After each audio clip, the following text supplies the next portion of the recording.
I'm your host with the most, welcome 23. You're joining me for Red Carpet Diaries, Book 3, Chapter 4, Director's Cut.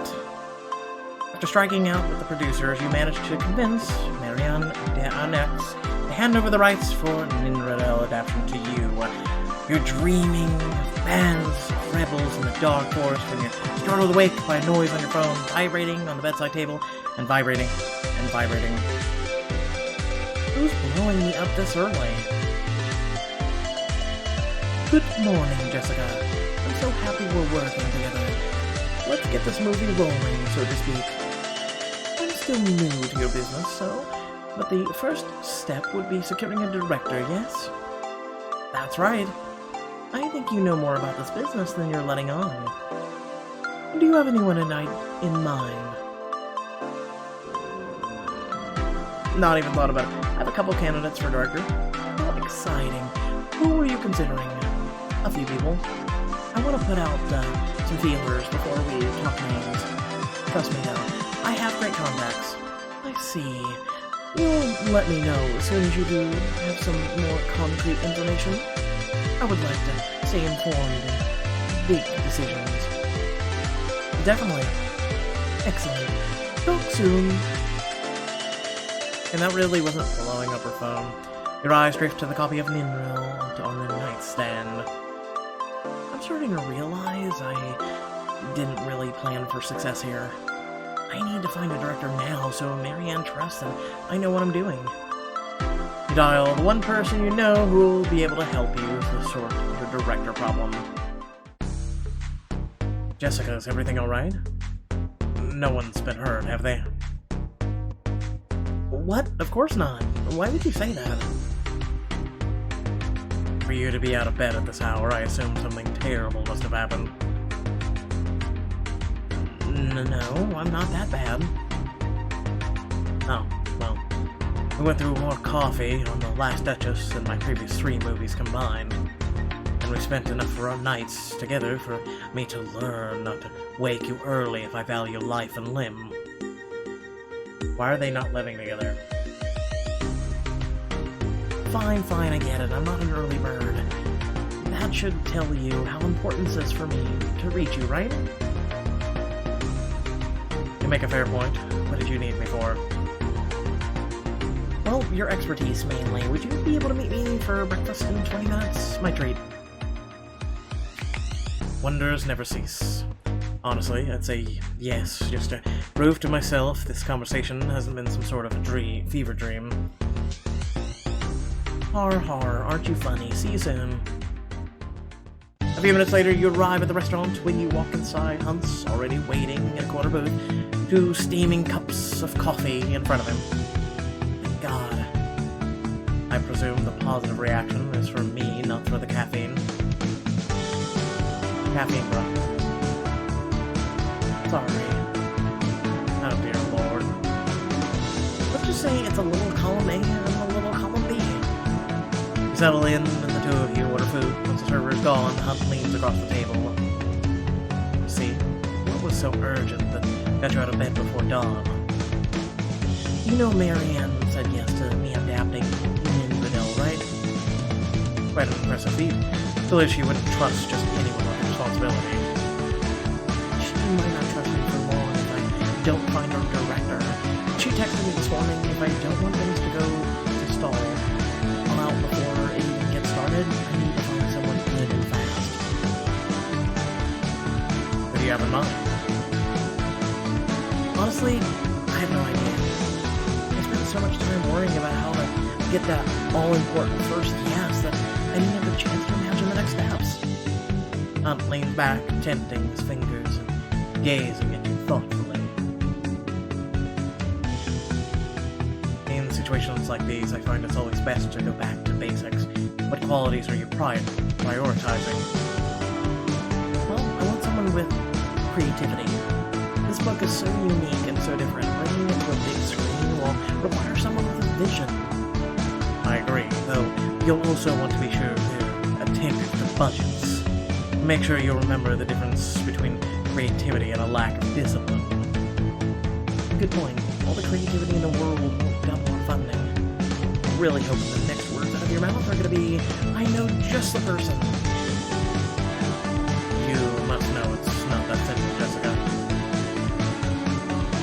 girl can dream. Anything else I should keep in mind? Well, if you want to find someone who's decisive but flexible, you'll need to allow space for your vision. A type I'm not sure actually exists, to be honest. Hey, hon, aren't you a director? Be serious, Thomas. I am always serious. Right. They'll also need to be extremely hardworking. Your budget won't allow for any wasted time. And of course, they'll need to be talented. Why does this sound impossible?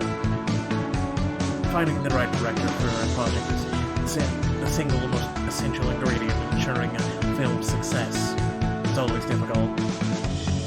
You mentioned that you've read Minro, right?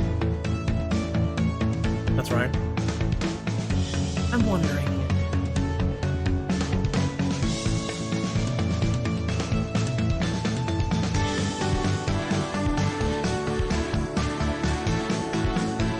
what scene do you think will translate past the film?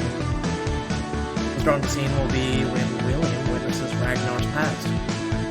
It's been so easy for him to believe Ragnar's the ultimate villain up to that point, but he finally sees himself as he is, a wounded man. Right. It's the first time William realizes how easy it would be to become like Ragnar himself. And even more importantly, it's your chance to hold a mirror up to the audience and to challenge their ideas of good and evil. You really are a fan. Would you ever consider... I know you're going with this, Jessica. I'm sorry, but my answer is no. I have neither the energy nor, frankly, the passion for a project like this right now. I want my hopes and dreams. Oh, I see. I have Chaz set up some meetings for you tomorrow. The right person for this project is out there. It's not just me, you understand? I understand that this isn't a fit, of course, but what are you looking for? I don't... that is... I'm not... I'll find it eventually, I hope. Thomas, are you sure you're okay? I've never seen you like this before. To be honest, I've never felt like this before. The last project that truly excited me was The Last Duchess. Since then, everything I've seen and felt... cliché at best, it all leaves me totally cold. But I don't want to bore you with more problems. Thomas, I love you, and I want to know what's bothering you, and can help however I can. When are you gonna get that through that thick skull of yours? Well, if you're certain it's not too much of an imposition, I think it might help to help bounce some ideas off of you. We can take a walk and brainstorm. We could even take a cinnamon roll to go if you like. Help hunt brainstorm on the morning walk. Who knows what crazy idea the two of you might get into your heads. You know who I miss? The old lady from book 1 and 2. So I miss. Tell him you're swamped. I'm so sorry, but I get the sense that Marianne has limited patience. It sounds like she wanted me to find a director yesterday. The movie has to be your focus right now. I understand completely. I really appreciate your advice, and I don't want to be too hard on yourself. You'll find the right project when you're meant to. I certainly hope so. Give Thomas a lingering kiss. He traces a finger along your cheek wistfully. See you soon. That I can promise. The next morning, you head over to the studio offices, early for the first director meeting Chaz has scheduled. You settle in your seat and are about to read over the schedule of director interviews when your phone buzzes. Jessica, did I catch you before the interview started? Only just. I wanted to warn you about something. I added someone to the schedule you're not going to be thrilled about. Oh, directors. Marcus Van Groot? No.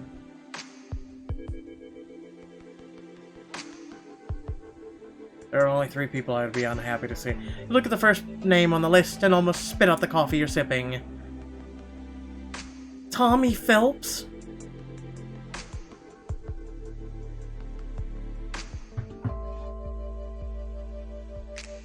Boom boom! You understand, right? I don't understand at all. It's about the name recognition. And Tommy's name could be huge for this movie. I guess it would make a splash to have Tommy's name attached. I know how important this is to you. I just want to see the movie get the recognition it deserves. Fine, you have a point. But most importantly, I don't want to do anything to make you uncomfortable. You just did. I can cancel right now if you want. No, I'll deal with it. He might be the best man for the movie. I should at least consider him. My thoughts exactly. Just know I've got your back. Always.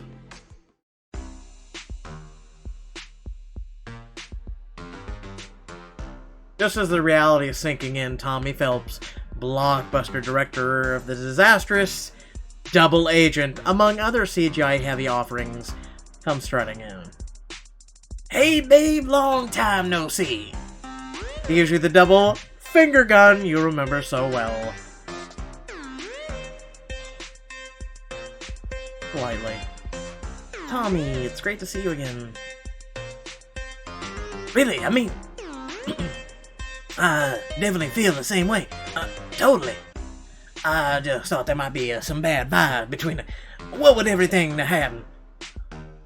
I'm all about leaving the past in the past. I always knew I liked you, babe. Don't call me babe. I'll cut right to the chase. What makes you a good fit for this movie? Passion! The story is awesome, am I right? I mean, obviously I agree, or I wouldn't be trying to bring it to the screen. I was reading that Wikipedia page for like hours. I even clicked some of the links to other pages. Right. Is he serious with this? Bill Chaz is right. A big name like Tommy Phelps could really help the movie. I have to at least give him a chance. Okay, so how do you envision it as a movie? First off, I have two words. Intergalactic chases. We're gonna blow it up. We're gonna blow up Mars. Even every boom boom, everyone's gonna love it. You know the book doesn't take place on Mars, right? I just can't. Oh my god. Details. The point is lots of explosion on planetary scale. We also don't have the budget for a CGI-heavy movie. In fact, I was toying with the idea of not using any. Tommy, you look a little green.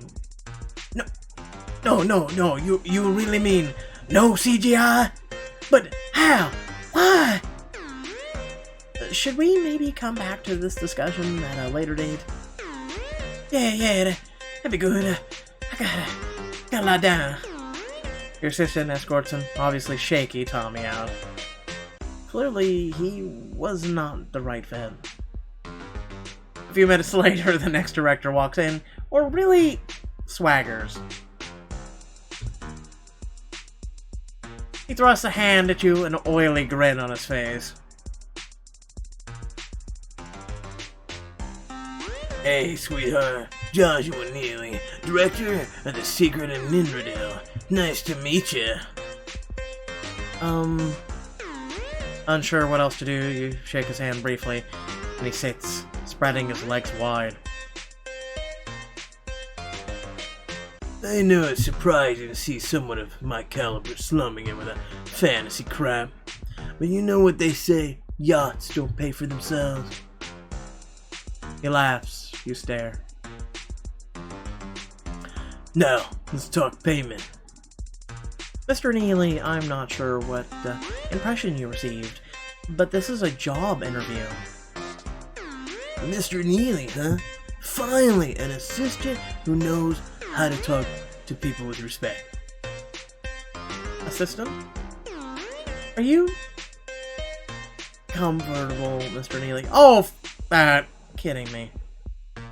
I'm not the assistant, I'm the producer of this project. Which means I'm the one you have to impress if you want to come within 50 feet of it. Not to mention I acted in several major hits over the last few years. Really? You're a director. How could you not know that?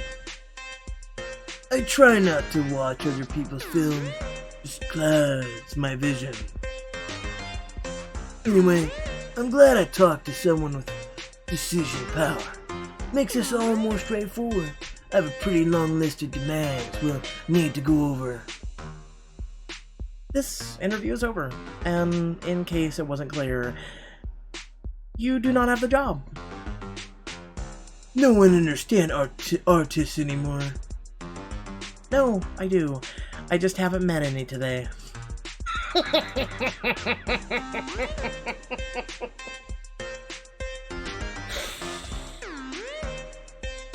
You smile sweetly at Joshua until grumbling. He stumps out the door. Once he's gone, you bury your face in your hands, moaning. This is a disaster. What am I gonna do? What am I gonna tell Mariana? Phone vibrates in your pocket. You slide it out to read the text. Is it just me, or does this day suck?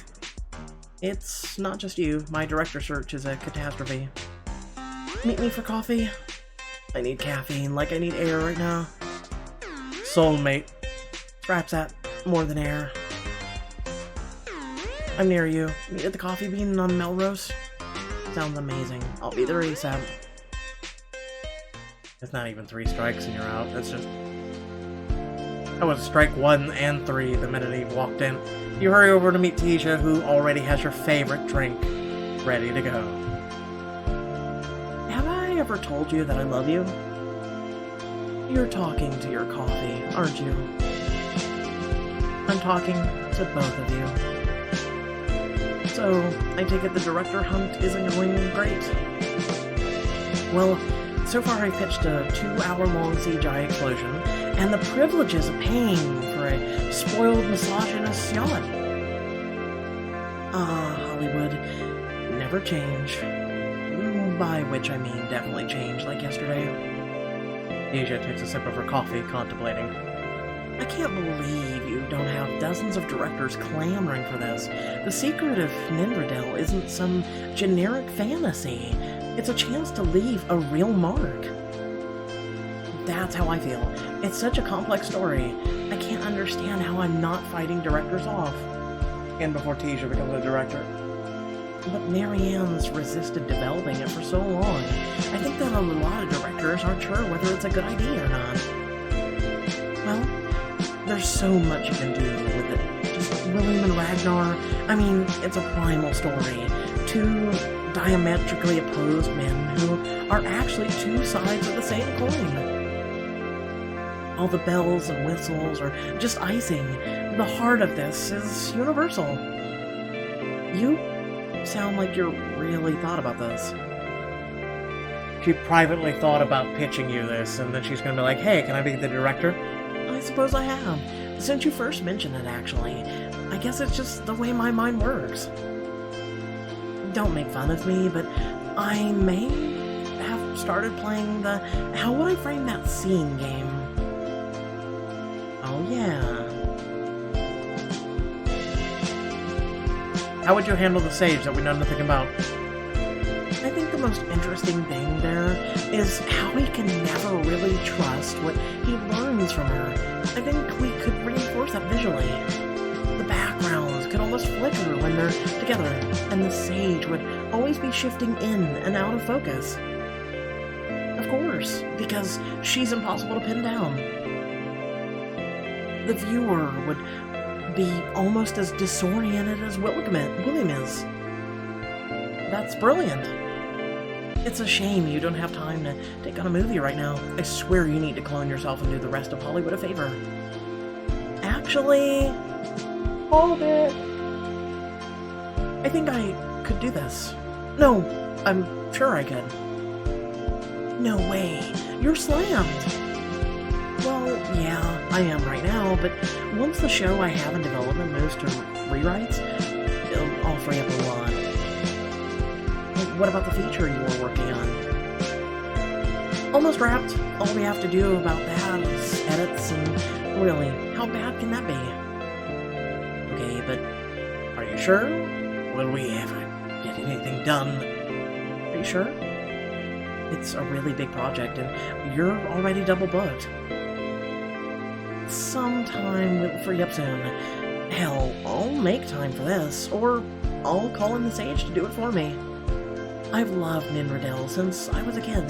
You know I'd do it justice. And a movie this big, just when my career's taking off, Ninradell could be the thing that bumps me up to the next level.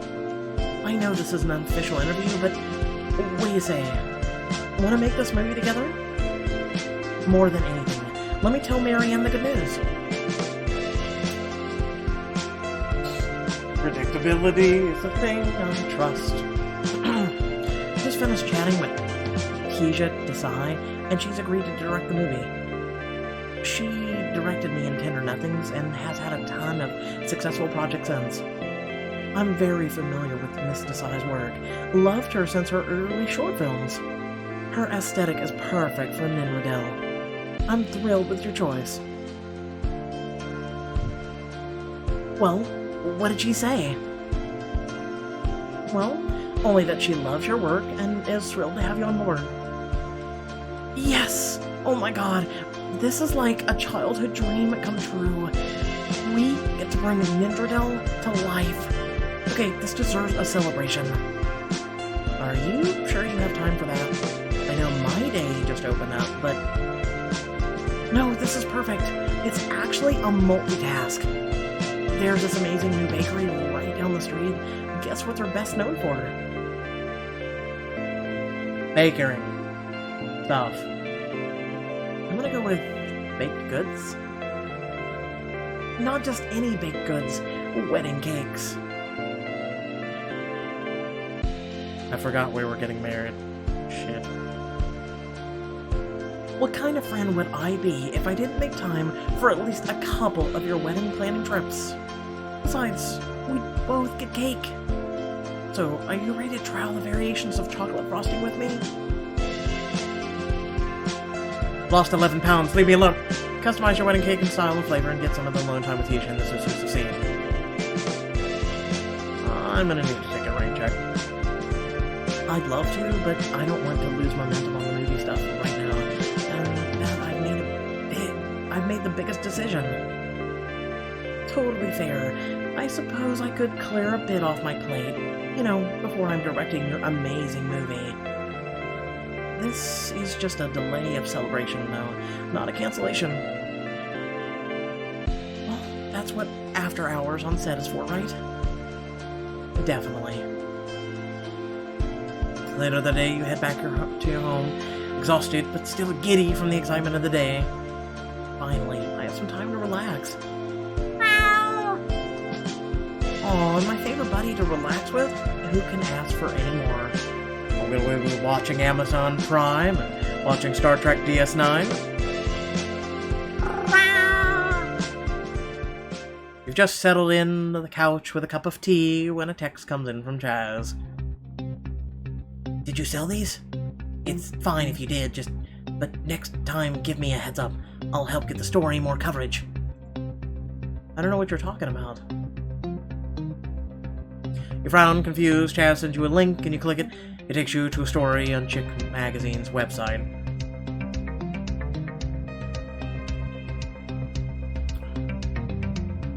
Okay. And we're on a beach with Thomas. What the hell? You flip through the picture after picture of your extremely private Hawaii vacation, including some of the most, including one of the moments of Thomas proposed, and a blurry shot of the two of you getting very intimate in the hotel. You know we're not public with the engagement yet. I don't even know who took these pictures. What the hell is this total creepy? Yeah, didn't seem like your style. I just figured maybe you were going after some promo? Or I hope that. So you're saying we have no clue who sold these photos? Ugh, looks like it. Paparazzi strikes again, pretty much. You toss your phone away from you and sink into the couch, massaging your temples. No, pet the cat and let's watch DS9, come on. Just when everything seemed like it was going right. You found a director from Ninradel, but can you find out who's selling the secrets to the press? Keep playing Red Carpet Diaries to find out. Who cares? Seriously, who cares? It's paparazzi. You're a actress who is becoming a producer, and who cares? This is like paparazzi. This is everyday life for when you're famous. Like, people try and catch you doing something that they can earn a profit off of. Like, literally. That's what being a content creator is. They hope. People sit and they wait for you to goof up. People sit and wait for me to goof up. And then, like, oh man, Locum said this, and then everyone creates an article, and every author has suddenly become, like, the world-renowned, you know, writer and bestseller and all this crap because they're writing some piece to destroy your life. Or whatever you may have done, but usually the negative shit sells, number one. But, like, you know, I don't even know what to say. With that being said, thanks for watching. Remember to like, share, and subscribe. Head down description below, links to social media, Discord, and if you'd like to support me and my content. Bloodbound's already out. Yes, I have to work on Elementalist, and yes, I'll get Platinum out as soon as I possibly can. With that being said, thanks for watching, and I'll catch you all in the next video. Peace!